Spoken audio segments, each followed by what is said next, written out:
Bismillahirrahmanirrahim. Assalamualaikum warahmatullahi wabarakatuh. Innal hamdalillah nahmaduhu wa nasta'inuhu wa nastaghfiruh wa na'udzu billahi min shururi anfusina wa min sayyiati a'malina. May yahdihillahu fala mudilla lahu wa may yudlil fala hadiya lahu. Asyhadu an la ilaha illallah wahdahu la syarika lahu wa asyhadu anna Muhammadan abduhu wa rasuluh. Sallallahu alaihi wa ala alihi wa sahbihi man tabi'ahum bi ihsan ila yaumiddin, amma ba'd. Fa inna asdaqal hadithi kitabullah wa khairal hadi Muhammadin sallallahu alaihi wasallam wa syarrul umuri muhdatsatuha fa inna kulla muhdatsatin bid'ah wa kulla bid'atin dhalalah wa kulla dhalalatin finnar. Ma'asyiral ikhwani fillah wa akhwati fillah, azanillahu wa iyyakum rahimani wa rahimakumullah. Alhamdulillah, pada pagi hari ini kita berkumpul di rumah dan rumah-rumah Allah, mengkaji dari sebagian ayat-ayat Allah Subhanahu wa taala dan hadis-hadis Nabi sallallahu alaihi wasallam yang diharapkan dari hal tersebut akan memberikan kepada kita ketenangan, rahmat Allah, naungan para malaikat, dan nama-nama yang hadir di majelis ini disebut-sebut oleh Allah Subhanahu wa taala di sisi para malaikatnya. Baik, tema kita pada pagi hari ini sebagaimana yang sudah diumumkan tadi, kita akan terangkan sebagian dari pokok-pokok amalan sebelum datangnya sakaratul maut. Seorang ketika dia ingat sakaratul maut, itu merupakan ciri dari hamba-hamba Allah Subhanahu wa taala yang dikatakan dalam hadis riwayat At-Tirmidzi dari salah seorang sahabat Al-Ansar. Ketika itu beliau pernah berkata pada Nabi sallallahu alaihi wasallam, "Ayyun nasi aqyas?" Manusia mana yang paling cerdas? Maka kata Nabi sallallahu alaihi wasallam, "Aktsaruhum lidzikril maut." Itu orang-orang yang paling banyak mengingat kematian. Kemudian sifat yang kedua, wa ahsanuhum lima ba'dahu istidadan. Dan orang yang paling baik mempersiapkan setelah kematian itu dari persiapan-persiapan. Dan ini dari kehidupan kita di muka bumi ini. Ya, setiap hari berlalu itu pertanda kematian akan semakin dekat. Kita akan mendapatinya. Dan mau atau tidak mau, kita pasti akan mendapati kematian tersebut. Banyak diterangkan dalam ayat-ayat Al-Qur'anul Karim, dalam hadis-hadis Nabi sallallahu alaihi wasallam. Dan kita telah saksikan di setiap hari kehidupan kita. Ada yang diantar dengan jenazah, dibawa di kuburan. Tapi kadang di antara kita ada yang lalai, yang kurang mempersiapkan bekal-bekal. Abu Hurairah radhiyallahu ta'ala anhu, sahabat yang paling banyak hadisnya, beliau di sakratul maut pernah menangis. Ya. Ketika ditanyakan oleh murid-murid beliau ketika itu, ya, "Mengapa engkau menangis? Apakah engkau tangisi dunia ini?" Kata beliau, "Tidak, saya tidak tangisi dunia kalian. Tapi yang saya tangisi itu bekalku sangat sedikit, sementara jalanku masih panjang." Ya, jalanku masih apa? Masih panjang. Ini sahabat yang paling banyak hadisnya. Dari 7 orang sahabat Nabi sallallahu alaihi wasallam yang dikumpulkan oleh para ulama, yang paling banyak riwayat hadisnya Abu Hurairah yang paling pertama.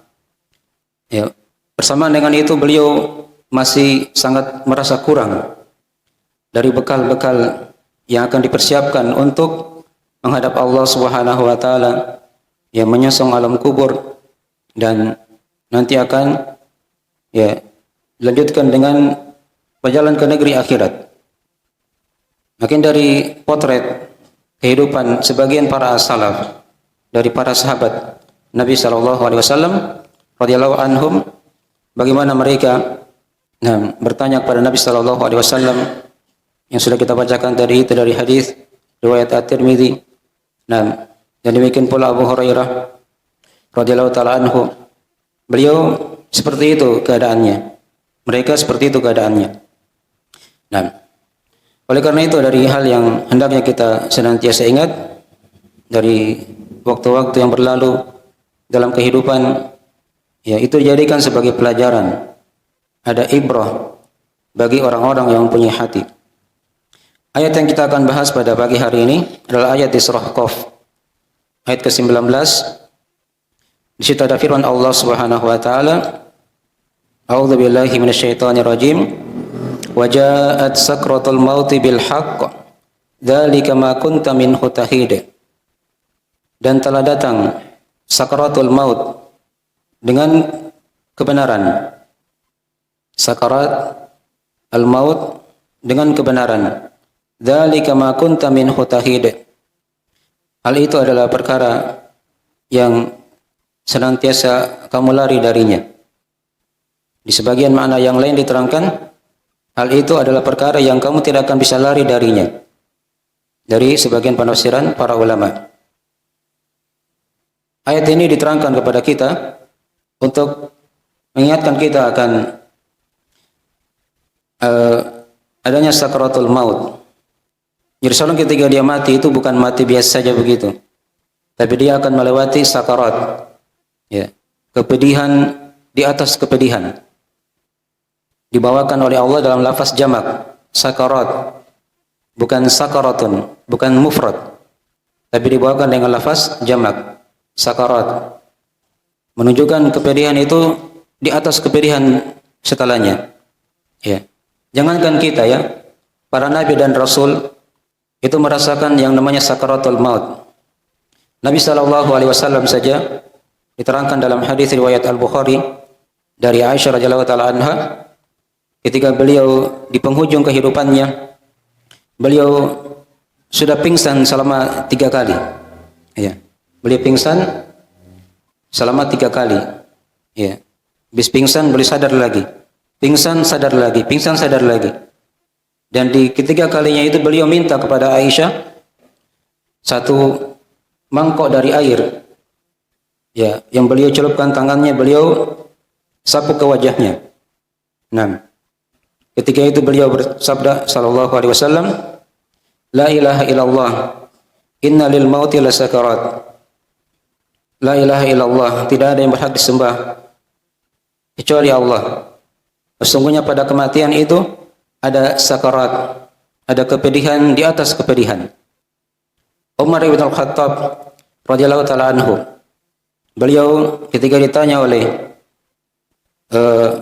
anak beliau Abdullah bin Umar di penghujung kehidupan beliau di situ ditanya bagaimana penggambaran sakaratul maut itu.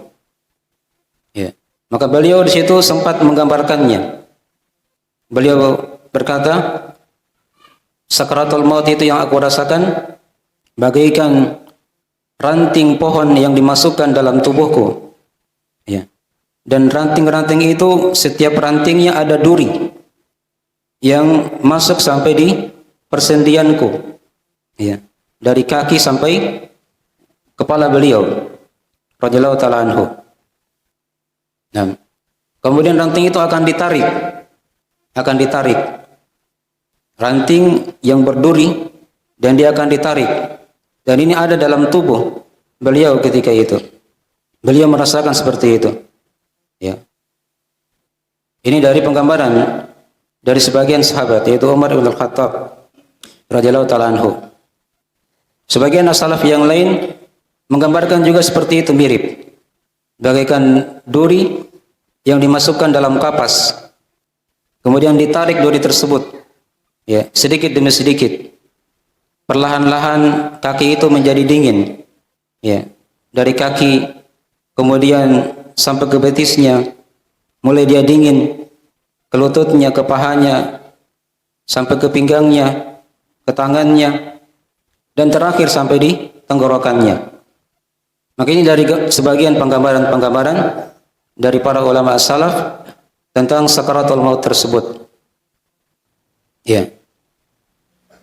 Oleh karena itu diterangkan dalam Al-Qur'anul Karim berbagai macam ayat-ayat tentang sakaratul maut ini. Di antaranya ayat yang telah kita bacakan tadi itu di surah Qaf, dan juga ada ayat di surah Al-Qiyamah. Nah, tentang sakaratul maut tersebut. Ya. Nah, diterangkan oleh Allah Subhanahu wa taala, fa idza balagatit taraqi wa qila man raqa wa dhanna annahu al-firaq wal taffatis saqu bis-saq ila rabbika yauma idinil masaq. Tatkala balagatit taraqi, tatkala ruh itu sudah sampai di tenggorokan, menunjukkan ruh itu keluar dari tenggorokan, maka di situ dikatakanlah wakila man raqa. Ya, dikatakanlah siapa yang bisa menyembuhkan orang ini, yang bisa menahan ruhnya. Wa dhanna annahu al-firaq, dan di situ dia telah menyangka, si hamba ini yang akan meninggal ini, dia akan menyangka di situ dia akan berpisah dengan dunia ini. Wal taffatis saqu bis-saq, ketika betisnya sudah bersentuh dengan betis yang lainnya. Ila rabbika yauma idinil masaq, dan dia mengarah kepada Allah Subhanahu wa taala untuk berjalan ke sana. Maka ini di antara ayat-ayat seputar sakaratul maut. Kemudian diterangkan dalam ayat yang lain lagi di surah Al-Waqiah, Allah Ta'ala menggambarkan tentang dekatnya para malaikat ketika itu. Wa nahnu aqrabu ilaihi minkum walakin la tubsirun, dan kami sangat dekat kepada kalian, tapi kalian tidak melihatnya. Tapi orang yang akan meninggal, mereka akan melihat datangnya para malaikat tersebut. Ya. Apakah itu malaikat rahmat atau malaikat azab waliyadzubillah yang datang kepada mereka.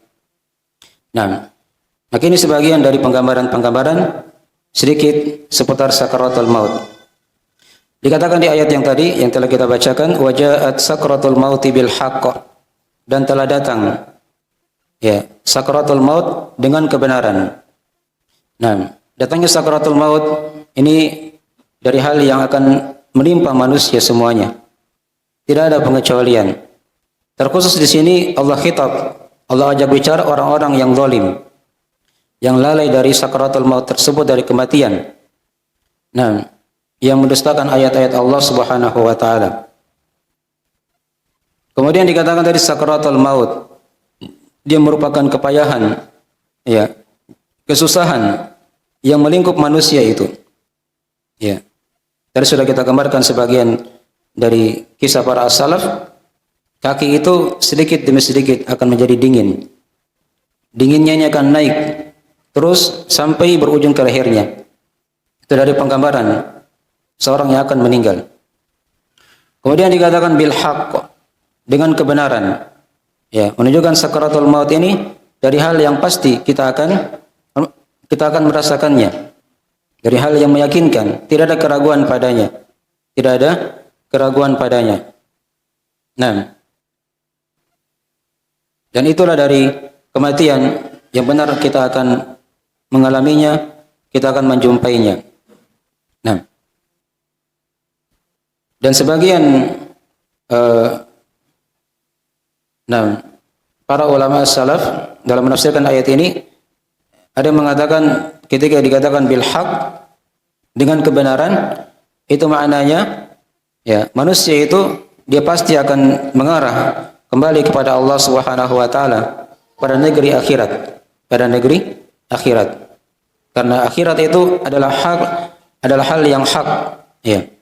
Hal yang pasti akan kita datangi, nah, akan kita lewati dalam rangkaian kehidupan kita, ya, dari alam dunia masuk ke alam kubur dan nanti ujungnya ke negeri akhirat. Nah, ini dua penafsiran dari al-haq. Apakah kembali kepada sakaratul maut itu atau kembali kepada dia akan berjalan, pastinya dia akan pergi ke negeri akhirat. Wajahat sakaratul mauti bil haq. Dzalika ma kunta minhu tahid. Itu merupakan hal yang senantiasa kamu lari darinya. Di sini juga ada dua penafsiran diterangkan oleh para ulama salaf. Ya. Ya. Di situ di penafsiran yang pertama yang kita yang kita terjemah di situ dari makna ayat itu satu penafsiran. Itu hal itu yang senantiasa kamu lari darinya. Sebagian ulama yang lain ada yang menafsirkan di sini dzalika ma kunta min dzalika ma kunta minhu takhid adalah hal itu adalah perkara yang kamu tidak akan bisa lari darinya. Yang kamu tidak akan bisa lari darinya. Karena memang seperti itu keadaannya. Dari sunnatullah. Tidak akan ada yang bisa lepas dari kematian. Dan sebelum kematian itu ada ada sakaratnya yang dikatakan sakaratul maut. Kepedihan di atas kepedihan. Jadi di sini Allah Subhanahu wa taala menggambarkan kepada kita, mengkabarkan kepada kita tentang keadaan kematian itu bagaimana yang didahului oleh kepedihan di atas kepedihan. Ya, dirasakan oleh semua manusia, baik itu para nabi dan rasul. Yang sudah kita gambarkan tadi bagaimana Nabi sallallahu alaihi wasallam. Ya, beliau berkata la ilaha illallah, inna lil mauti lasakarat. La ilaha illallah, sungguh pada kematian itu ada sakarat, ada kepedihan di atas kepedihan. Dan juga ketika Fatimah radhiyallahu taala anha mendapati ayah beliau itu Nabi Muhammad SAW di sakaratul maut juga, beliau berkata ketika itu, ya karba atau wa karba abada, wahai betapa sengsaranya ayahku ini. Ini Nabi dan Rasul, Nabi yang paling mulia, manusia yang paling bertakwa kepada Allah, ya, Rasul yang paling utama, masih merasakan sakaratul maut, dan beliau kepayahan di situ, disaksikan oleh Aisyah, istri beliau, dan disaksikan oleh Fatimah, putri beliau, radhiyallahu taala anhum ajma'in. Nah, maka diterangkan di situ, kata Nabi sallallahu alaihi wasallam, laisa ala abika karbun ba'dal yaum. Tidak ada atas ayahmu setelah ini wahai Fatimah. Laisa ala abiki karbun ba'dal yaum. Tidak ada setelah ini, setelah hari ini kepayahan lagi wahai Fatimah. Ya, karena setelah Nabi sallallahu alaihi wasallam diwafatkan, beliau akan mendapatkan berbagai macam nikmat dari Allah Subhanahu wa taala. Dan sakaratul maut ini dia merupakan dari kepedihan yang paling pedih yang ditimpakan, yang diujikan oleh Allah kepada manusia. Itu puncak kepedihannya di sakaratul maut. Kalau dia mungkin di dunia ini bisa kadang dia mengalami musibah, mungkin dia tabrakan atau kecelakaan atau hal-hal yang lainnya dalam kehidupan, itu di bawah dari kepedihan sakaratul maut. Karena sakaratul maut ini dari hal yang sangat besar kepedihannya. Ya, akhir dari puncak kepedihan yang dialami oleh manusia. Nah, siapapun kita, pasti kita akan merasakan sakaratul maut, dan itu tidak akan lepas. Ya, Nabi saja sudah kita gambarkan tadi bagaimana dari kepedihan beliau yang beliau rasakan, apalagi umatnya. Dan kita mungkin telah saksikan sebagian saudara-saudara kita yang berada di sakaratul maut. Ya, kita lihat bagaimana mereka meninggal. Maka itu dari penggambaran-penggambaran yang hendaknya menjadi kepada kita fikiran dan mempersiapkan dari bekal-bekal sebelum kematian ini, yang kita harapkan semoga Allah SWT memberikan kepada kita kemudahan di kehidupan dunia, di sakaratul maut, di kehidupan alam kubur, dan kita tatkala menghadap Allah Subhanahu wa taala pada hari kiamat nanti. Ya. Orang-orang yang kafir ketika mereka berada di sakaratul maut itu lebih parah lagi. Ya, lebih parah lagi. Diterangkan dalam sebagian ayat dalam Al-Qur'anul Karim, walau tara idzal zalimuna fi ghamaratil maut wal malaikatu basitu aydihim akhriju anfusakum. Dan seandainya engkau melihat wahai Muhammad orang-orang yang zalim itu di sakaratul maut, wal malaikatu basitu aydihim, dan para malaikat menghamparkan tangan-tangan mereka, memukul mereka, akhriju anfusakum, keluarkanlah jiwa-jiwa kalian. Pada hari itu mereka akan dibalas dengan siksa yang pedih oleh Allah Subhanahu wa taala. Ya. Ini orang-orang yang zalim. Dan zalim itu banyak macam. Apakah dia berbuat kesyirikan atau bid'ah atau pelaku dosa besar. Itu para malaikat memukul ya mereka. Ini orang-orang yang zalim ya, supaya keluar ruhnya. Supaya keluar apa? Ruhnya. Kalau orang-orang yang kafir diterangkan di ayat yang lain oleh Allah Subhanahu wa taala, "Walau tara id yatawaffal ladzina kafarul malaikatu yadribuna wujuhahum wa adbarahum." Dan seandainya engkau melihat wahai Muhammad, tatkala para malaikat itu mewafatkan orang-orang kafir. Ini orang-orang kafir langsung. Ya, bagaimana caranya para malaikat mewafatkan orang-orang kafir? Di sakratul maut mereka, mereka memukul wajah-wajah mereka dan belakang-belakang mereka. Ini orang-orang yang kafir kepada Allah Subhanahu wa taala. Mereka dipukul di sakratul maut dan itu merupakan siksaan awal yang mereka rasakan sebelum siksaan alam kubur dan sebelum siksaan di negeri akhirat. Nas'alullah salamata wal afiyah. Ini yang paling pedihnya sebagai yang digambarkan oleh Allah Subhanahu wa taala. Dan yang paling ringannya itulah tadi yang kita baca dari sabda Nabi sallallahu alaihi wasallam. Ya, tentang keadaan beliau di sakaratul maut. Dan bagaimana tadi Umar bin Khattab beliau menggambarkan bagaimana pedihnya sakaratul maut itu bagaikan duri. Ya, bagaikan ranting pohon yang berduri yang dimasukkan dalam tubuh beliau yang beliau rasakan ketika itu, dan itu akan siap ditarik oleh para malaikat, oleh malaikat maut. Makin dari penggambaran-penggambaran ringkas seputar sakaratul maut tersebut, dan kita memohon kepada Allah Subhanahu wa taala semoga kita dimudahkan oleh Allah dalam menghadapi sakaratul maut. Maka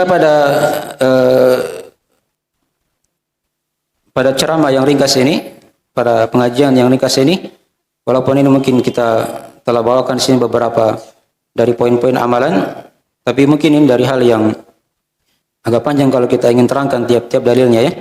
Tapi minimalnya kita bisa di sini kita kenal dari amalan-amalan pokok yang bisa kita amalkan sebelum datangnya sakaratul maut. Yang kita harapkan dari hal tersebut Allah Subhanahu wa taala akan memberikan kepada kita kemudahan walaupun kita tahu di sakaratul maut itu adalah hal yang sangat pedih yang kita akan rasakan.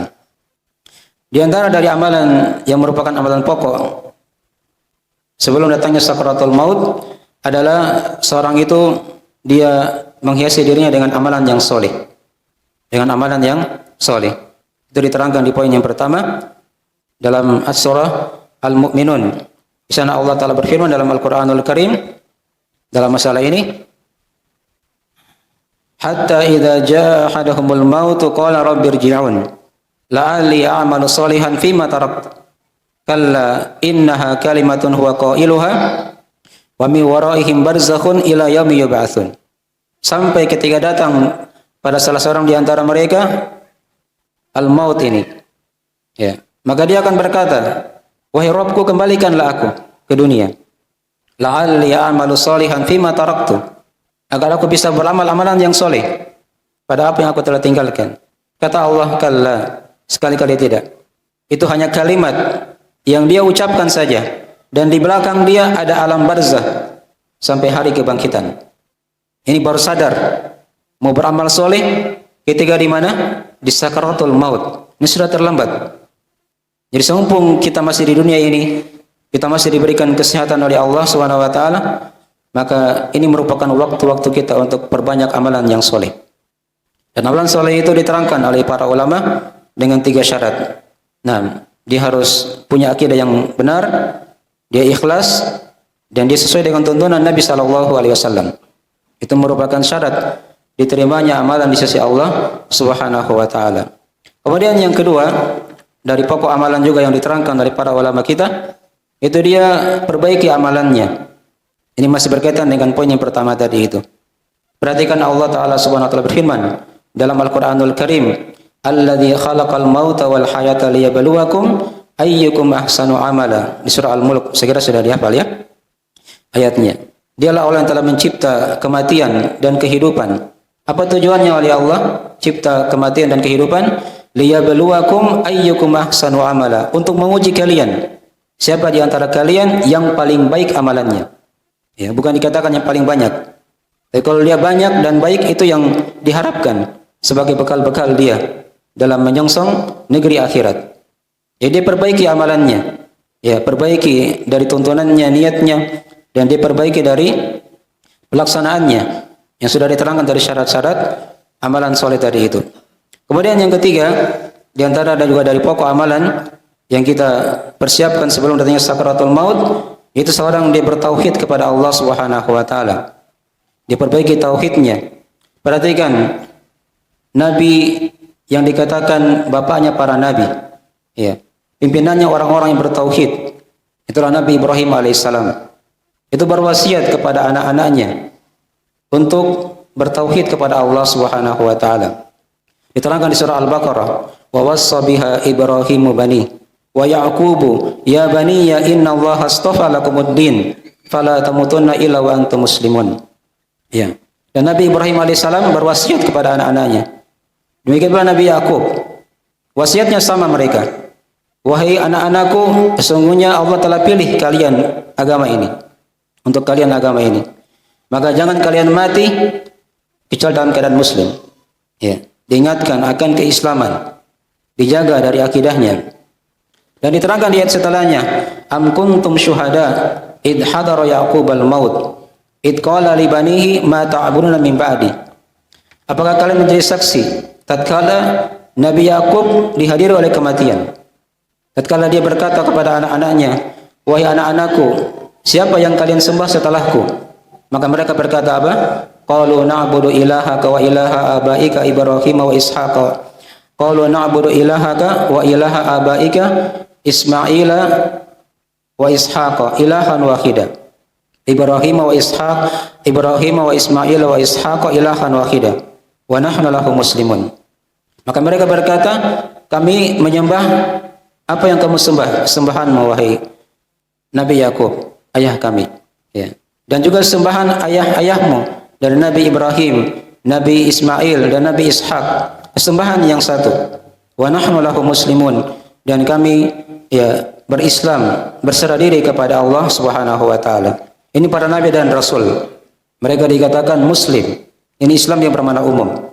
Ya, Islam yang bermakna umum. Mereka bertauhid kepada Allah Subhanahu wa taala. Di akhir kehidupan mereka wasiatkan anak-anaknya untuk senantiasa menjaga tauhid tersebut. Karena itu merupakan dari bekal-bekal pokok-pokok amalan yang dipersiapkan untuk menyongsong sakaratul maut. Kemudian diterangkan dari pokok amalan yang keempat, dari amalan yang dengannya seorang dipersiapkan sebelum sakaratul maut, itu dia bertobat kepada Allah Subhanahu wa taala.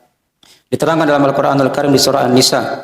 Allah Subhanahu wa taala berfirman dalam Al-Qur'anul Karim, "Naam. Wa laysatit taubatu 'alal ladzina ya'maluna as-sayyi'at hatta idza hadara ahadahumul maut qala inni tubtul an. Walal ladzina yamutuna wa hum kuffar ulaika a'tadna lahum 'adzaban alima." Dan taubat itu tidak akan diberikan kepada orang-orang yang terang-terangan melakukan kejelekan. Ya, melakukan apa? Kejelekan. Sampai ketika datang kematian pada salah seorang di antara mereka, maka mereka baru berkata apa? Qala inni tubtul an. Ya. Saya baru bertobat sekarang. Ini nanti ketika sakaratul maut baru mau apa? Bertobat. Tidak diterima tobatnya oleh Allah Subhanahu wa taala. Walal ladzina yamutuna wa hum kuffar. Dan juga tidak diterima tobat orang-orang yang meninggal dan mereka kafir. Ulaika a'tadna lahum 'adzaban alima. Mereka itulah orang-orang yang kami siapkan, kata Allah, siksaan yang pedih. Perhatikan Fir'aun, manusia yang paling kafir kepada Allah, bertobat juga di sakaratul maut. Ketika nyawa sudah di tenggorokan, baru dia berkata kepada Allah, qala amantu bi rabbi atau amantu billadzi amanat bihi banu Israil. Saya beriman kepada Tuhannya yang Bani Israel beriman kepadanya. Tapi tidak diterima lagi tobatnya oleh Allah Subhanahu wa taala. Karena Allah menerima tobat sepanjang nyawa belum ditenggorokan. Dia masih sehat, masih diberi waktu. Ini kesempatan kita bertobat kepada Allah Subhanahu wa taala. Jangan nanti di sakaratul maut baru bertobat. tidak akan diterima taubat ketika itu. Ya, sudah kita bacakan tadi ayat-ayat dan bagaimana kisah Fir'aun alaihi lanatullah. Nah, innallaha yaqbalu taubatal abdi ma lam yughargir, kata Nabi sallallahu alaihi wasallam. Sesungguhnya Allah menerima taubat seorang hamba sebelum dia yughargir, sebelum dia nyawanya ditenggorokan. Kemudian diantara dari pokok amalan juga yang lainnya yang diamalkan sebelum datangnya sakaratul maut, itu seorang dia berhijrah kepada Allah dan Rasulnya. Ini hijrah yang sebenarnya ya, bukan hanya hijrah dia ganti bajunya saja, ya dia pakai jubah, kalau dia akhwat dia pakai cadar, tapi kelakuannya masih apa? Masih kayak dulu, tidak ya?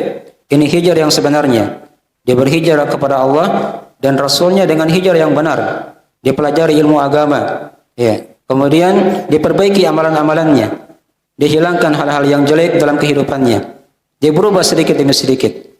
Walaupun hijrah itu asalnya dari ayat-ayat dan hadis kalau dibaca itu hijrah bermakna khusus. Dia pindah dari negeri kafir ke negeri Islam. Tapi hijrah juga bisa bermakna umum.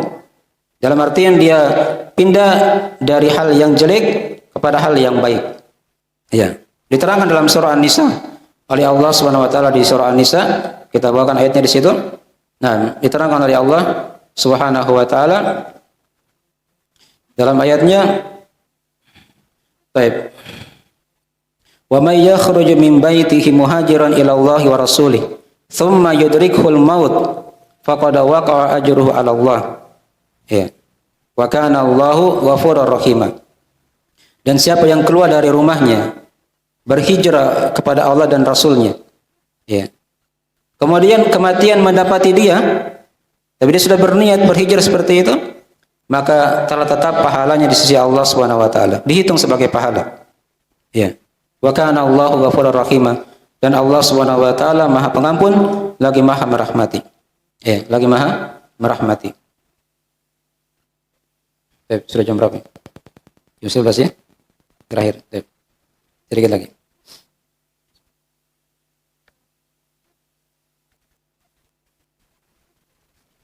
Kemudian di antara pokok amalan juga yang lain sebelum ditanya sakaratul maut, yaitu seorang dia beriman kepada takdir. Ya, karena kematian ini dia merupakan bagian dari rangkaian-rangkaian iman kita kepada takdir Allah Subhanahu wa taala. Ingat, dia itu musibah. Diterangkan dalam Al-Qur'anul Karim, fa asabatkum musibatul maut. Allah menimpakan kalian musibah kematian. Bagaimana sikap kita terhadap musibah? Ini kan takdir Allah Subhanahu wa taala. Perlu kita pelajari dari kandungan-kandungan iman kepada takdir Allah agar kita bisa siap menerima hal tersebut. Perhatikan kisah Nabi Sulaiman alaihissalam, diterangkan di surah Saba oleh Allah Subhanahu wa taala, "Falamma qadayna 'alaihil mauta ma dallahum 'ala mautihi illa dabatul ardi ta'kulu min sya'ata." Ya, tatkala kami takdirkan beliau meninggal, Nabi Sulaiman alaihissalam. Ya, beliau meninggal dalam keadaan salat ya, berdiri. Ya. Maka tidak ada yang mengetahui yang menunjukkan beliau sudah meninggal kecuali rayap yang telah makan apa? Tongkat beliau. Nah, disitulah para jin tahu Nabi Sulaiman sudah apa? Sudah wafat. Tadinya beliau berdiri, dikira oleh jin dia masih apa? Masih hidup. Jadi mereka terus bekerja melakukan perintah Nabi Sulaiman sebelumnya. Nanti beliau sudah meninggal, sudah jatuh. Disitulah para jin mengetahui apa? Beliau sudah apa? Sudah wafat alaihissalam. Maka dikatakan tadi, falamma qadayna alaihil maut. Tatkala kami takdirkan kepada beliau kematian. Jadi kematian itu dari rangkaian-rangkaian yang berkaitan dengan apa? Iman kita kepada takdir Allah Subhanahu wa taala. Kemudian yang berikutnya dari pokok amalan juga yang kita persiapkan sebelum datangnya sakaratul maut, yaitu dia istiqomah di jalan Allah Subhanahu wa taala. Ya. Dia lazimi jalan siratal mustaqim, terus-menerus dia berada di atasnya. Maka ini akan diberikan keutamaan tatkala dia di sakaratul maut. Diterangkan di surah Fussilat oleh Allah Subhanahu wa taala, innal ladzina qalu rabbuna Allahu tsumma istaqamu tatanazzalu alaihimul malaikatu alla takhafu wa la tahzanu wa absyiru bil jannati allati kuntum tu'adun. Sesungguhnya orang-orang yang berkata, Rabb kami adalah Allah, dan dia istiqomah. Perhatikan ya, ini keutamaan istiqomah di sini. Ya. Apa nanti akibatnya? Tatanazzalu alaihimul malaikatu alla takhafu wa la tahzanu. Akan turun kepada mereka para malaikat. Ini kata para ulama di tafsir di sakratul maut.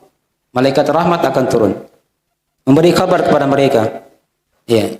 Janganlah engkau bersedih atau khawatir. Wa absyiru bil jannati allati kuntum tu'adun. Ya. Dan bergembiralah dengan sorga yang kalian telah dijanjikan padanya.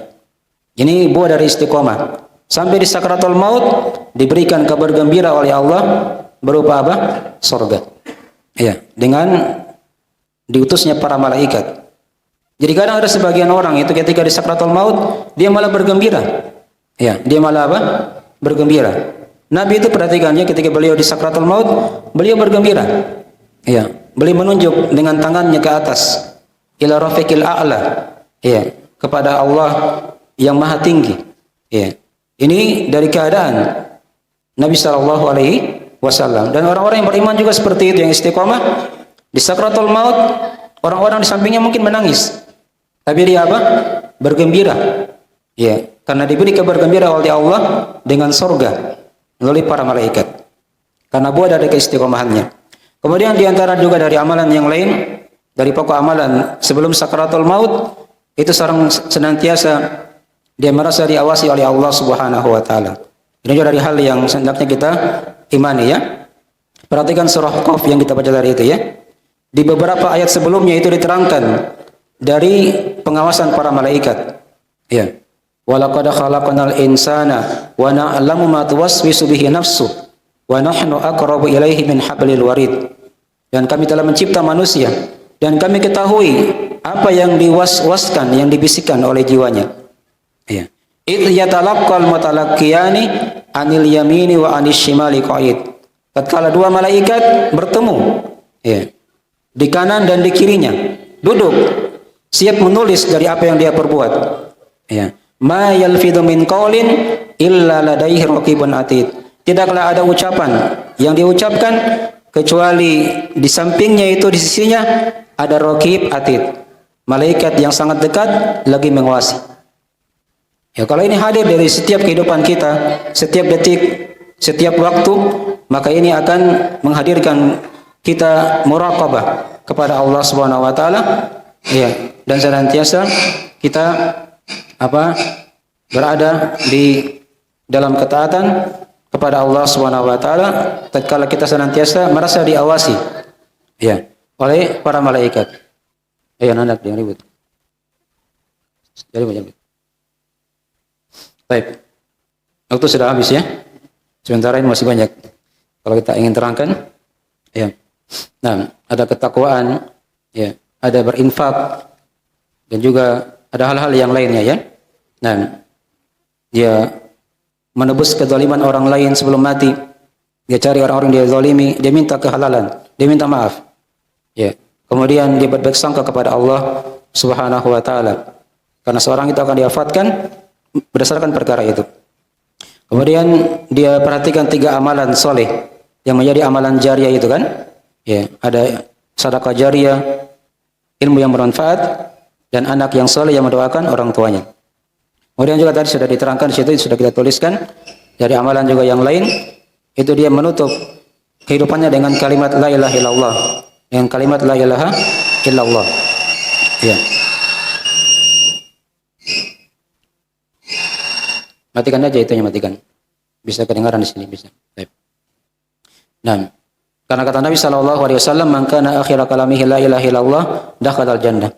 Siapa yang akhir ucapannya dengan kalimat la ilaha illallah, maka dia akan masuk ke dalam surga. Tapi ingat ya, ini la ilaha illallah diilmui, bukan diucapkan saja. Karena diterangkan di hadis yang lain, "Man mata wa huwa ya'lam annahu la ilaha illallah, dakhala al-jannah." Siapa yang meninggal dan dia ilmui, dia tahu itu apa arti la ilaha illallah, ilmunya, maka dia akan masuk ke dalam surga. Ya, banyak lagi amalan yang lainnya, dia berwasiat, kemudian dia berdoa kepada Allah semoga diberikan ketetapan hati. Ya, kemudian dari amalan lagi yang lainnya, Dia berdoa kepada Allah semoga dia diwafatkan dalam keadaan husnul khatimah dan selainnya dari amal-amal soleh yang diharapkan dalam perkara ini.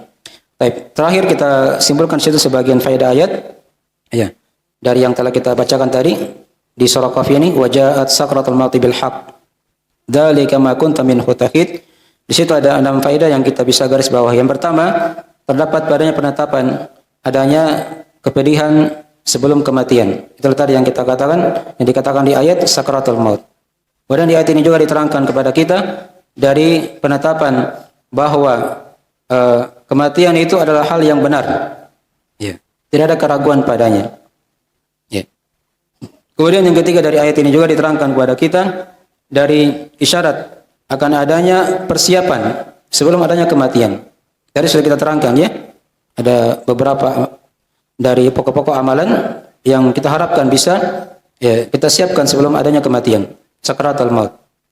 Kemudian yang keempat diterangkan juga di sini dari hakikat keberadaan manusia sehubungan dengan sakratul maut, dengan kematian. Dzalika ma kunta minhu tahid. Dia senantiasa lari, padahal dia tidak akan lepas di situ. Tidak akan apa? Lepas. Kemudian di ayat ini juga diterangkan kepada kita dari faedahnya, diterangkan setiap umur itu pasti ada ujungnya, ya, penutupnya. Itulah yang dikatakan sakaratul maut, kematian, ruh kita akan keluar, ya, menghadap Allah Subhanahu wa taala. Kemudian di antara dari amalan juga yang kita dari faedah ayat ini juga diterangkan kepada kita dari penetapan akan iman pada takdir. Ini luas cakupannya, kalau mau dibahas di buku-buku akidah. Ya. Dan terakhir di sini yang perlu kita ingatkan juga dari bekal-bekal menyongsong sakaratul maut, alam kubur, seorang dia pelajari 3 pondasi agama dalam agama. Dia ulang-ulangi terus ilmu tersebut. Ya. Dari cara mengenal Allah, mengenal Islam, dan mengenal Nabi Muhammad sallallahu alaihi wasallam. Karena ini akan ditanyakan di alam kubur. Ya. Ini akan ditanyakan di alam kubur. Dan ini tentunya dari pijakan-pijakan ringkas yang tidak bisa kita terangkan semua ya dari pembahasan ini. Ya, banyak hal-hal yang kita lewati, yang banyak kekurangannya. Semoga Allah memberikan kepada kita taufik dan hidayah dari apa yang bisa kita sampaikan pada pagi hari ini, dan memberikan kepada kita keikhlasan dalam beramal, dan memberikan kepada kita kemudahan di kehidupan dunia, di alam kubur, di sakratul maut, di alam kubur, dan ketika kita menghadap Allah Subhanahu wa taala pada hari kiamat nanti. Nah, ini dari akhir majelis kita, semoga ada manfaatnya. Bila ada kekurangan mohon dimaafkan. Baik. Untuk pertanyaan kita tidak layani ya. Mungkin bisa dikirim aja di grupnya masing-masing. Kita akan jawab insyaallah taala sehubungan dengan materi yang kita telah sampaikan tadi itu. Nah, subhanakallahumma bihamdik, asyhadu an la ilaha illa anta, astaghfiruka wa atubu ilaik. Wassalamualaikum warahmatullahi wabarakatuh.